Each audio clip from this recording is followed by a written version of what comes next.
John Dillinger, Pretty Boy Floyd, Babyface Nelson, Al Capone, Bonnie and Clyde. The names evoke images of outlaw whiskey, bank holdups, and bloody shootouts. The guns they used were just as notorious.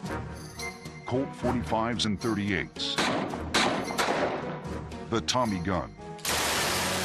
Whippet guns. The Browning automatic rifle.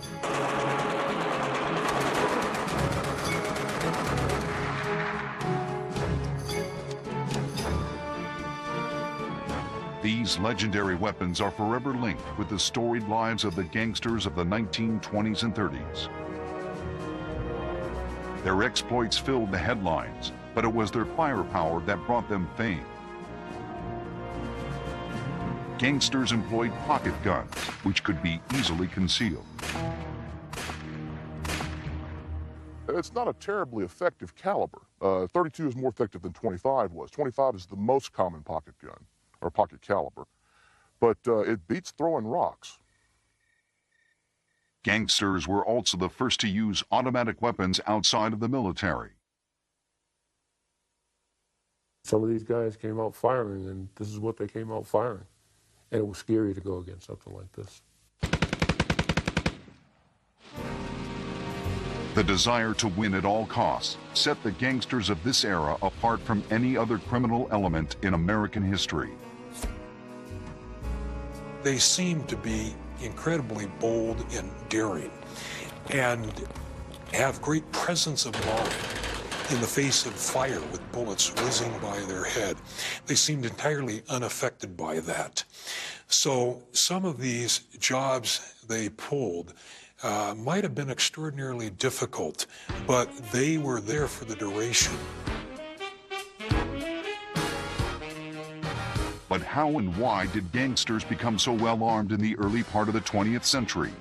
The answer is simple: alcohol and greed. When the United States passed the Volstead Act in 1919, enacting prohibition, it was like an open invitation for criminals.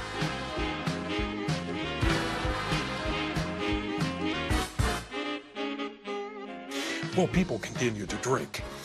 Overall in the United States, drinking may have gone down very marginally, but this meant now bootleggers were supplying that liquor. People made enormous money in now the illicit traffic. So really prohibition spawned this era. At the same time, in small towns across Middle America, another brand of criminal was flourishing: the motorized bandit.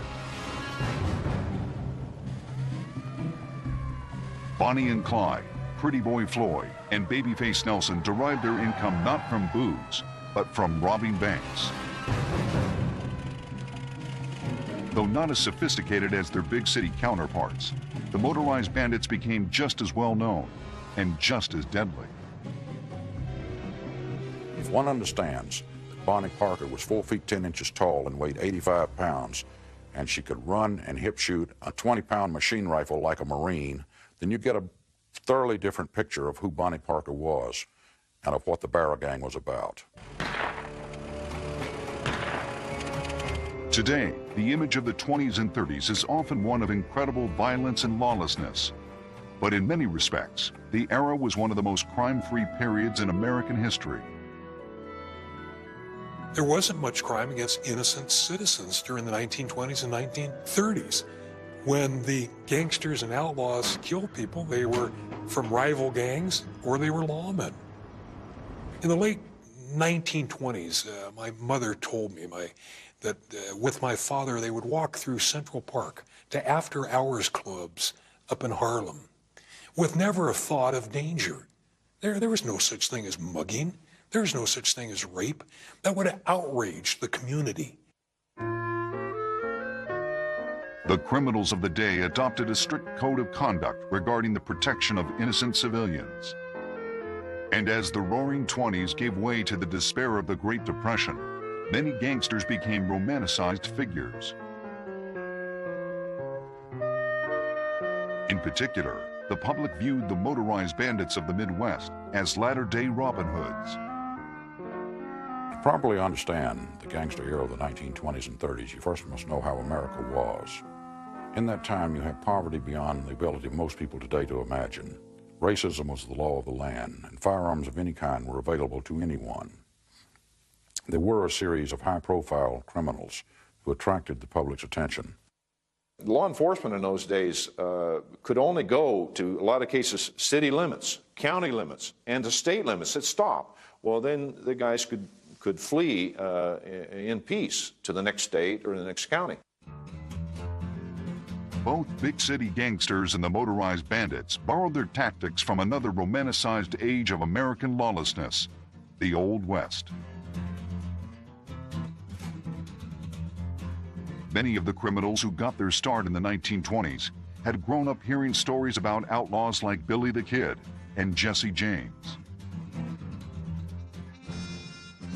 Rumor has it that Clyde Barrow studied the tactics employed during the Civil War by infamous Confederate raider Bill Anderson. Barrow favored the same run-and-gun techniques that made Anderson's unit one of the most feared by Union soldiers.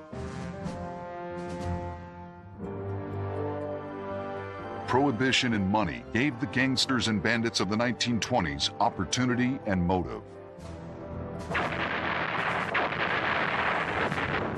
But it was World War I that gave them firepower.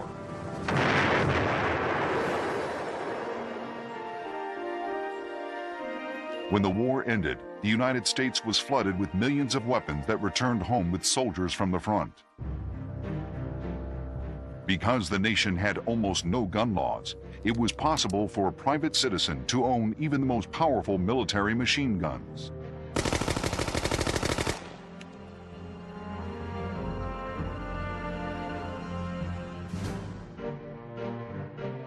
Despite the efforts of gun manufacturers to keep their weapons out of the hands of criminals, it was easy for almost anyone to get a hold of serious firepower.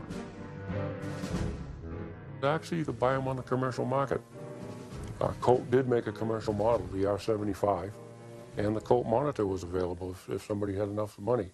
Colt tried to regulate who the guns went to, but it was quite easy to have a front man. There were several gunsmiths in Chicago, in the Illinois areas who would purchase weapons for the underworld. The access to high-powered weapons, fueled by the potential to make millions of dollars, gave the outlaws of the era a unique and deadly characteristic, an aura of invincibility.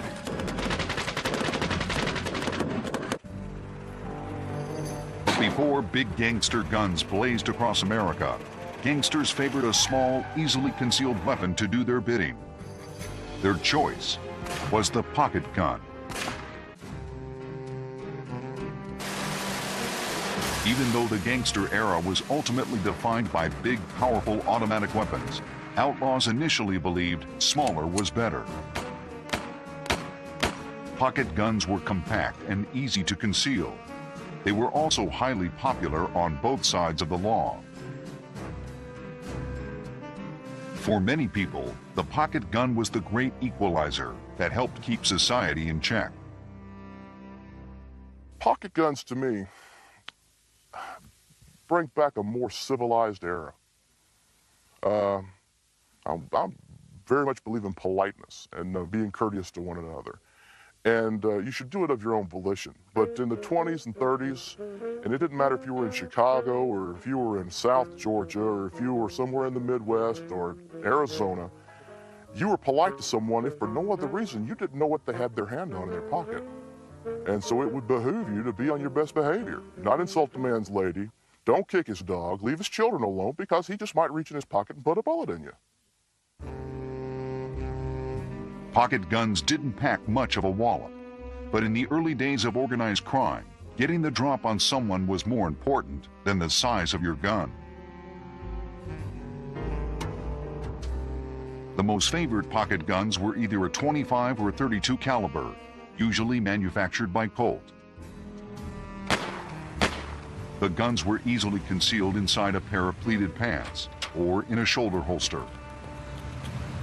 Well, right now I'm loading the magazine for a Colt 1903 pocket pistol in .32 caliber. And this was a very popular, very common caliber, very common pistol from about 1903 up until just recently here. I placed it into the magazine, the hollow of the gun. A gun just about like this was used by Bonnie Parker to break Clyde out of jail in Waco. The story goes that she had one of these taped to her thigh when she busted Clyde out of the Waco jail. And when he went on another spree. Now, Bonnie Parker was a pretty small woman. They say she was about 4'11", I believe. And so I don't imagine she had much of a thigh. So you can imagine, that says something for the concealability of the gun. The problem with larger pistols, like a .45, was obvious. Even under a coat, everyone knew when a gangster was packing. But the downside with the pocket guns gave them limited life, as criminals became more brazen. In fact, many gangsters of the 1920s came to consider pocket guns as their last chance weapons. This is the magazine for a Colt 25 1908 pocket automatic. The whole idea behind a 25 automatic is it is the last resort. It's either this or a pocket knife before you're pretty much out of business. It holds 6 rounds. They were available in nickel plate or blue. Several variations on grips. You could get hard rubber, Bakelite, wood, pearl by custom order. It was good in a vest pocket. A lot of people would carry these on the end of a watch fob, so you wouldn't know what the other end of the pocket watch was. These were very popular with everyone.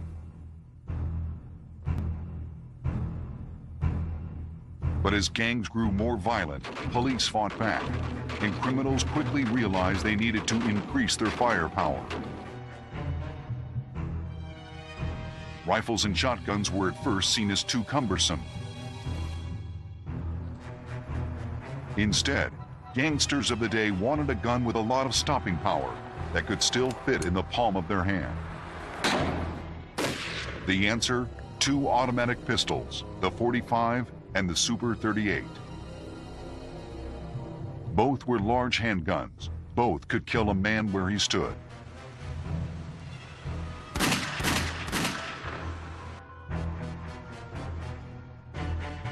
It's said that a gangster named Leslie Homer gave the Super 38 its greatest endorsement while being interrogated by police in Racine, Wisconsin. Racine Police Department had lost one of its members to the John Dillinger gang, and anytime that they encountered a member of that gang, they gave him their undivided attention, as good cops will. And late in 1933, they sacked up Leslie Homer, who was a runner for the Dillinger gang, took him downtown and sweated him. And the words from Homer spilled out into newspapers and police stations all over the country. And one of the things he said was that if you want to give your coppers an even break, you need to get them one of those new Super 38 guns. A gun of that type will blow a hole in any bulletproof vest made. But even high-powered handguns required accuracy. In the run-and-gun style of the gangsters, there was little time to take aim.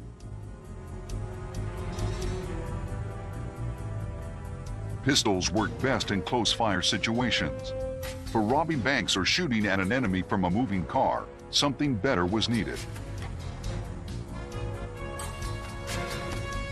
Clyde Barrow, for one, didn't want to wait for the firearms industry to solve the problem.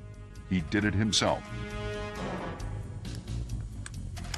Clyde was known to be an expert with shotguns. He believed if he could combine the power of a shotgun with a smaller weapon that was easier to wield, he'd have the perfect gun. He found the solution by studying history. A century earlier, a Mormon by the name of Orrin Porter Rockwell had developed a gun to protect his brethren in Utah. Rockwell cut the end of the stock and the barrel off a shotgun to give the weapon greater scatter effect. Clyde was convinced the same technique would work with the more powerful shotguns of the 1920s and 30s. He started sawing the ends off of Remington shotguns. He called his creation a whip-it gun, supposedly because he could whip it out in an instant. This gun is a replica of a weapon that Clyde Barrow and Bonnie Parker used back in the 1930s.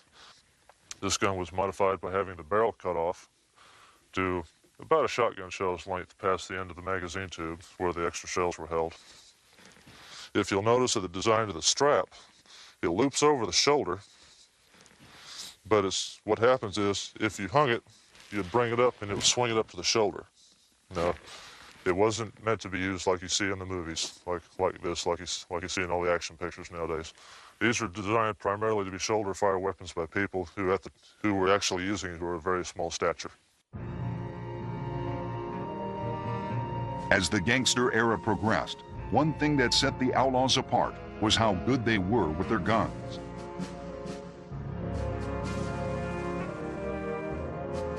Not only did they know their weapons and experiment with significant modifications to them, but they were some of the best marksmen of the age.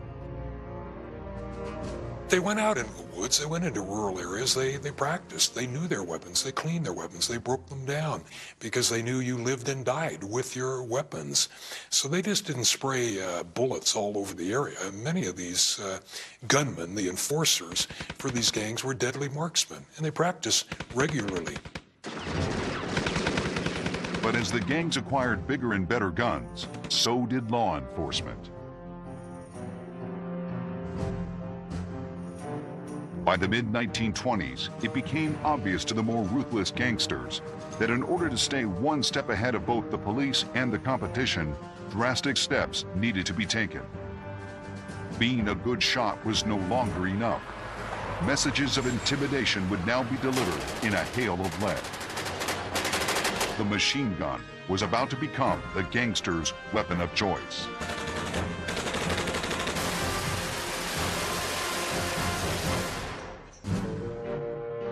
If there was one gun that let everyone know a criminal had arrived, it was the Tommy gun. Made famous by the gangster movies of Hollywood, the Tommy gun was the perfect criminal weapon. It was small, it had style, and it threw a lot of lead. This is a Colt Thompson, 1921A. Has a fire rate of about 900 rounds a minute.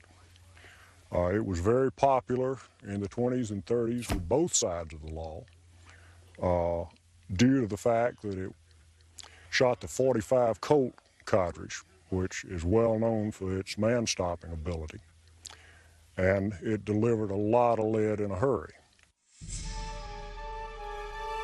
The Tommy gun has been forever linked to Al Capone and his bootlegging activities in Chicago. Ironically, Capone himself only fired a Tommy gun once. He had his henchmen do the dirty work. The most notorious use of the weapon was the 1929 St. Valentine's Day Massacre, where Capone went after a rival gang. Out the window of a car or in a close quarters, these are literally a bullet hose. You can just take this gun and just hose a room down in a matter of seconds. And very little that gets hit with it gets back up.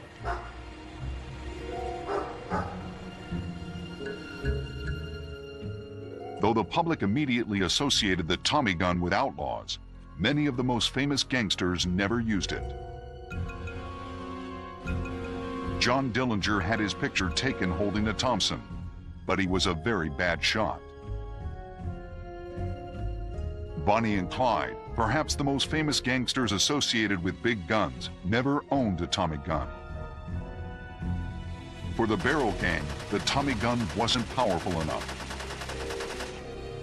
Though the Thompson could spit out .45 caliber slugs at 600 rounds a minute and kill a man in an instant, it couldn't always penetrate car bodies.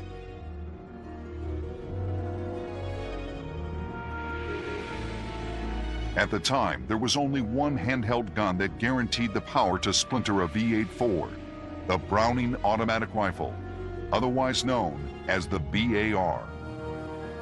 It's a very powerful firearm. It's more powerful than the Thompson. It was probably the most powerful portable firearm that was available to the gangsters. This gun here is an exact replica of Clyde Barrow's personal 1918 Browning automatic rifle. He named the scatter gun. It was captured from the gang in Dexter, Iowa.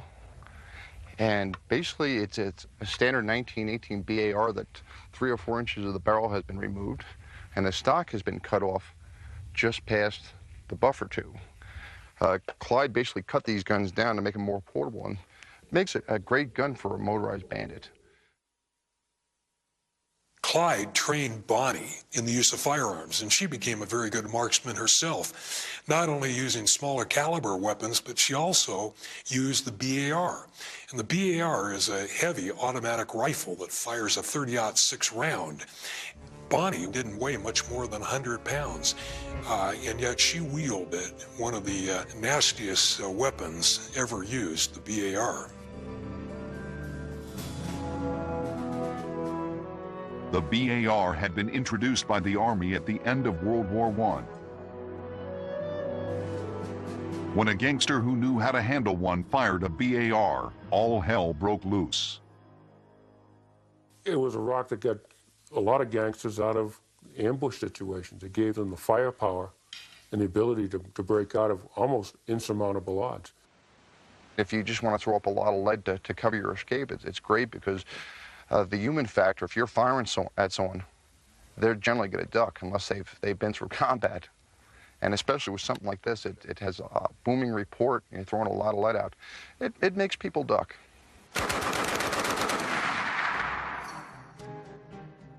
One of the most famous shootouts with the BAR involved Bonnie and Clyde. In 1933, they were trapped in an apartment building in Joplin, Missouri. Police had surrounded the building.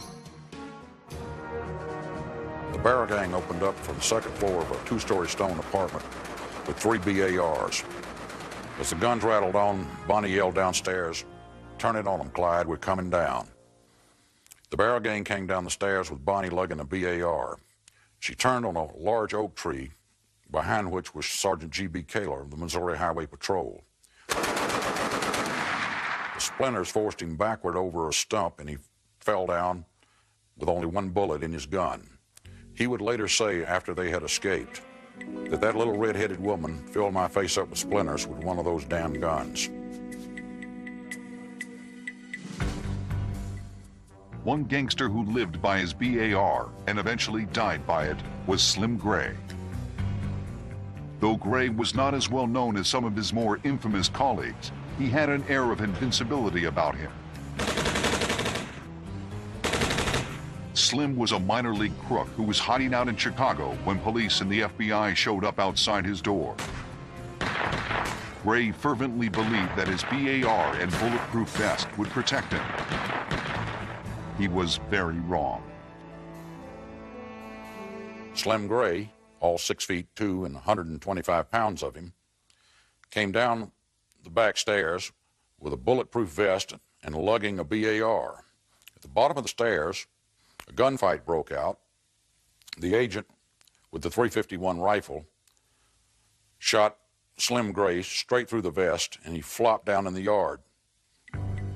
They took him to the hospital where he died, and they dug out the bullet, which went through the bulletproof vest's front panel and flattened against the back panel. It is occasionally displayed by the Federal Bureau of Investigation as one of its grisliest gangster souvenirs. Big automatic weapons were quickly becoming the order of the day. Pretty Boy Floyd loved machine guns. So, of course, did Machine Gun Kelly. But perhaps the best shot with a machine gun during the gangster era was a lesser-known criminal named Vern Miller.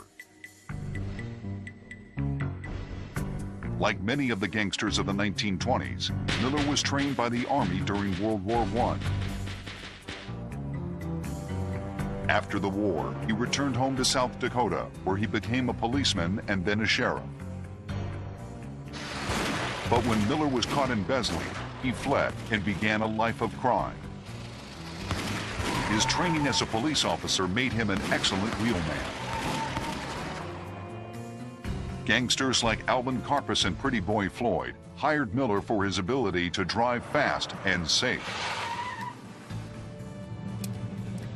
But it was his military background that brought him fame.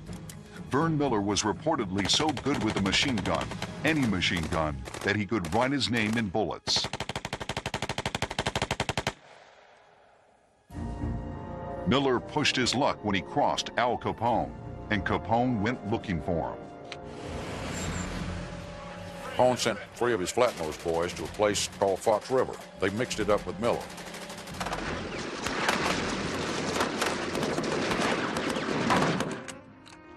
When the cops got to the scene, they called it the Fox River Massacre, assuming that these first-class hitters of Capone's had been wiped out by an army. They had in fact been wiped out by an army of one, Vern Miller. But Miller's luck soon ran out. When he crossed Detroit's notorious Purple Gang, he paid the price. A couple of hitters from the Purple Gang in Detroit who died in a similar fashion to Capone's boys in Fox River. Sometime thereafter, someone left Vern Miller's bullet-riddled body as a Detroit roadside decoration. The Purple Gang had no comment. As the bodies piled up, law enforcement began to understand that gangsters had better guns and were willing to use them at any cost. To win the battle against crime, the police would have to do the same.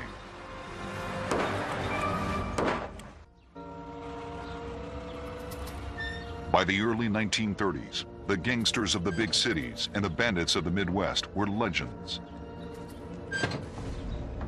The public loved their Robin Hood image and relished every story of shootouts and holdups. Police and federal agents had a much different view.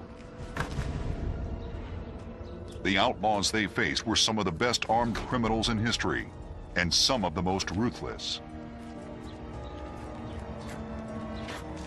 One of the most deadly gangsters of the day was Lester Gillis, otherwise known as Babyface Nelson. Nelson prided himself on his use of firearms and his willingness to kill members of law enforcement.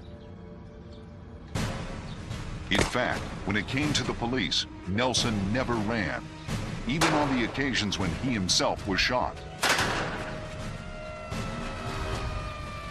He would always turn and fight, sometimes to the dismay of his partners in crime.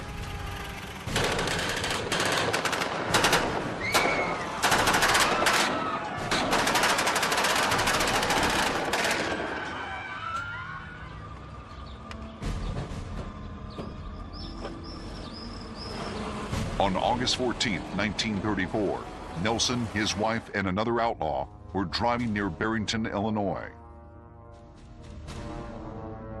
When the men spotted 2 cars of federal agents headed in the opposite direction, the chase was on, with Nelson in hot pursuit. A rolling gun battle ensued.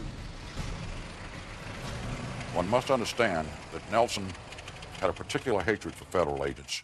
He carried pictures, tag numbers, and descriptions of them in his car and actively hunted them. The cars eventually wound up ditched on the side of the road, but the guns were still roaring.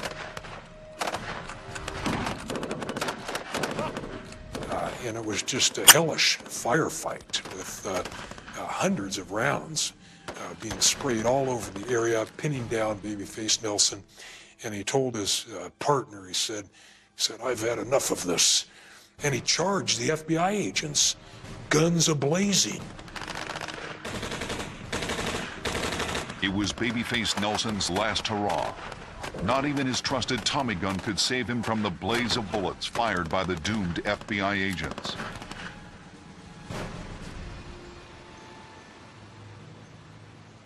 Nelson tried to drive away, but he had 17 holes in him.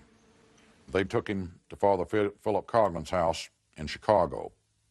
They took him to another safe house where he was given the last rites, and they wrapped the dying gangster in the blanket that he had been clothed in, and when he died, they laid him out on a tombstone in Niles Center. If Babyface Nelson was the most deadly individual of the gangster era, the most deadly gang by far was the outfit run by Clyde Barrow and Bonnie Parker. The Barrow gang carried the biggest, baddest guns. In addition to Clyde's homemade whippet guns, the BAR was a favorite. The Barrows were ruthless, especially toward law enforcement. Their main motivation was making money as easily as possible and not getting caught. If someone got hurt along the way, that was just the price of doing business.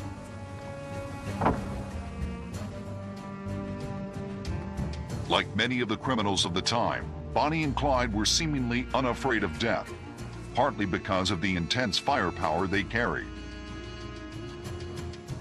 They had shot their way out of so many tight spots and killed so many law enforcement officers that they were greatly feared by the police.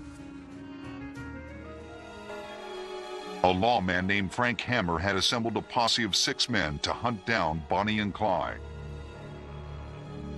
On the morning of May 23, 1934, outside Gibson, Louisiana, Bonnie and Clyde approached a gangster mailbox. Hammer and his men were waiting, with an arsenal that would have made the Barrow gang proud. They stood up on the hill, 2 BARs, a Remington 8 police rifle in .35 caliber, 3 Remington guns in .30. Clyde Barrow pulled up to the mailbox, took his foot off the clutch, and never heard the hammer fall.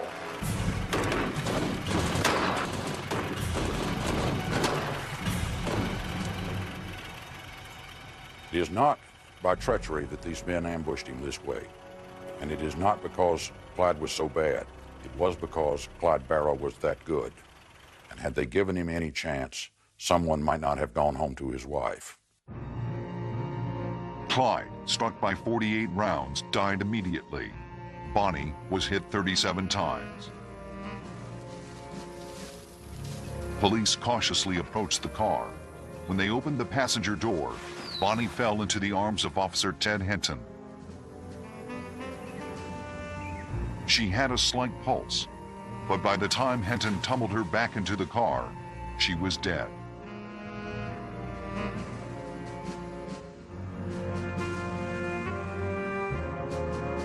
The death of Bonnie and Clyde was the beginning of the end of the gangster era. Many of the most famous gangsters and outlaws of the time would die in similar ways. The powerful guns they had helped make famous were now turned against them by the forces of law and order.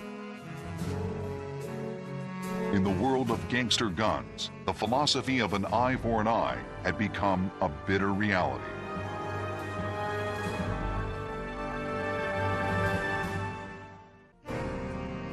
By the mid-1930s, the age of gangsters and their guns was on the way out. In 1933, the Volstead Act was repealed and legalized liquor again pumped through the veins of the United States. That meant now there was not great gobs of money to be made in illicit trafficking of alcohol.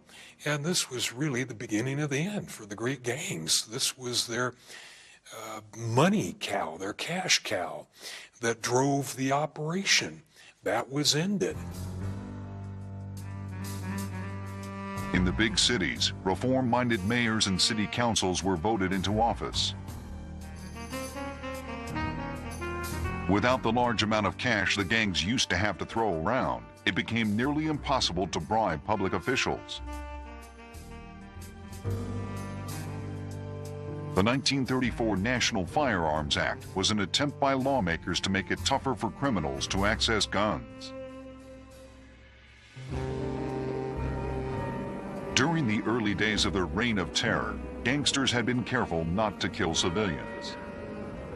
But as their guns became more powerful and their desperation more severe, errant shots began hitting the wrong people.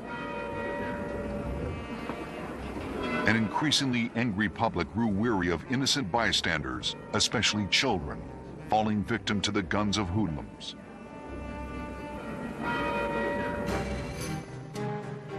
In addition, police communications had greatly improved.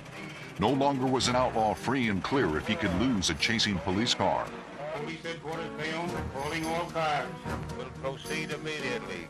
Now, every police car was equipped with two-way radios. Catching escaping bandits became much easier.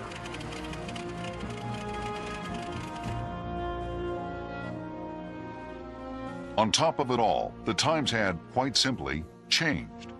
The rumblings of war coming from Europe swallowed the innocence of the previous age, especially in small-town America. The dislocation of the rural folk had occurred by then. They had moved to the cities, they had moved to California by the hundreds of thousands. That era was over. Society had changed, and no longer did you have the right social milieu for social banditry, kind of the Robin Hoods of the Southwest.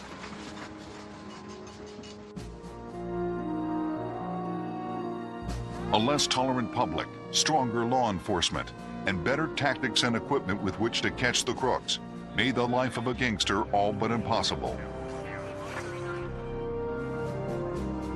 Even their arsenals of powerful guns, which they had relied on for nearly 20 years to do their bidding, were ineffective against the tides of change. Perhaps the event that best defined the end of the gangster age was the death of Pretty Boy Floyd. In November 1934, a woman named Ellen Conkle heard a knock at the door of her Ohio farmhouse. It was morning, and a handsome stranger was there asking for something to eat. Conkle had given food to strangers before, so she invited the man inside. For the next half hour, he ate without saying much. When he finished, he declared the meal was fit for a king. The man gave Ellen Conkle $1 for the breakfast, about 4 times what it was worth.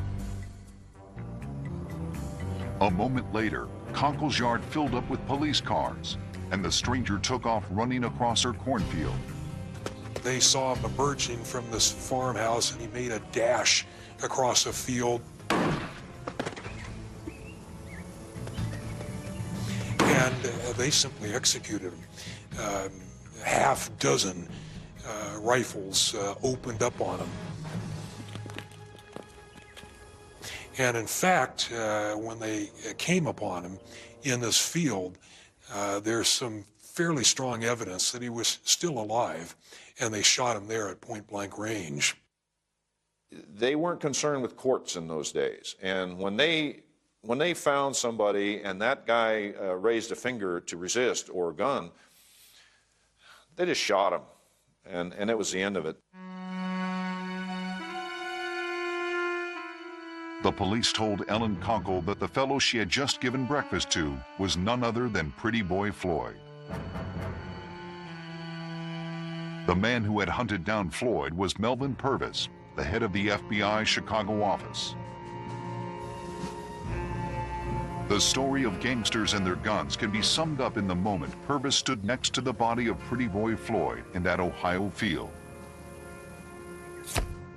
Pretty Boy Floyd on his person has 2 .45 automatics. One is made in 1918, one is about 1.5 years younger.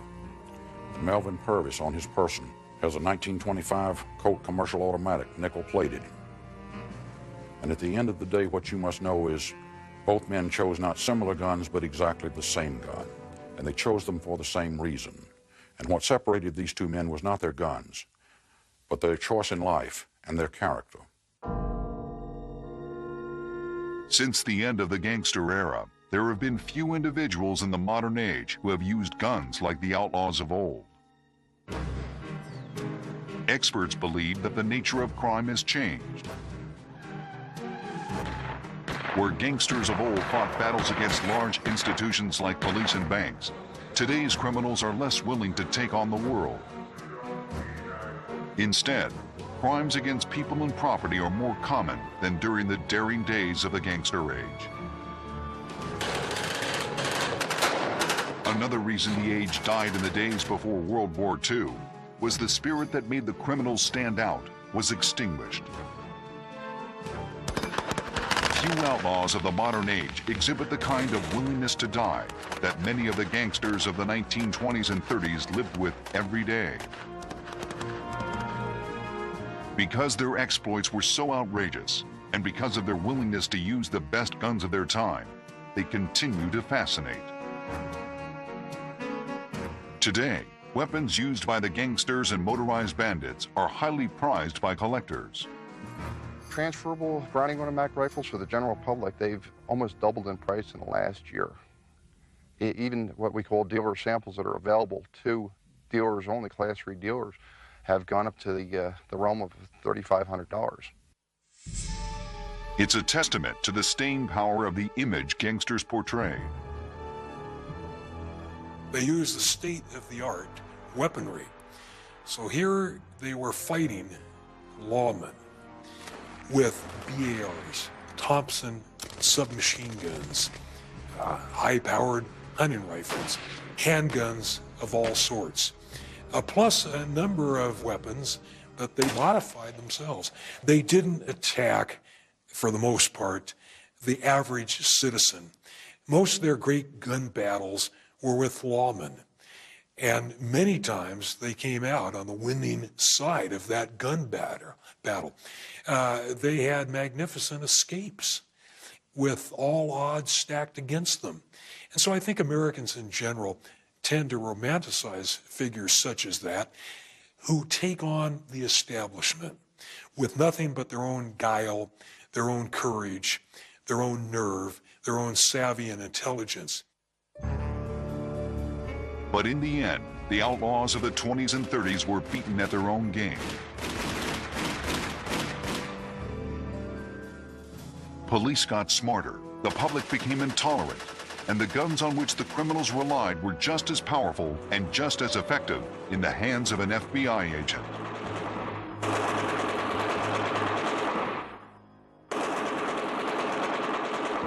Within a few short years, the bloody legacy of gangsters and their guns was brought to an end. Those who chose to live by their guns had died by them just as violently. It was an era unique in American history, one that most likely will never happen again. It is a time that will be forever defined by raging gun battles between the forces of good and evil. A time when the nation stood still and was mesmerized by the sights and sounds of gangster guns.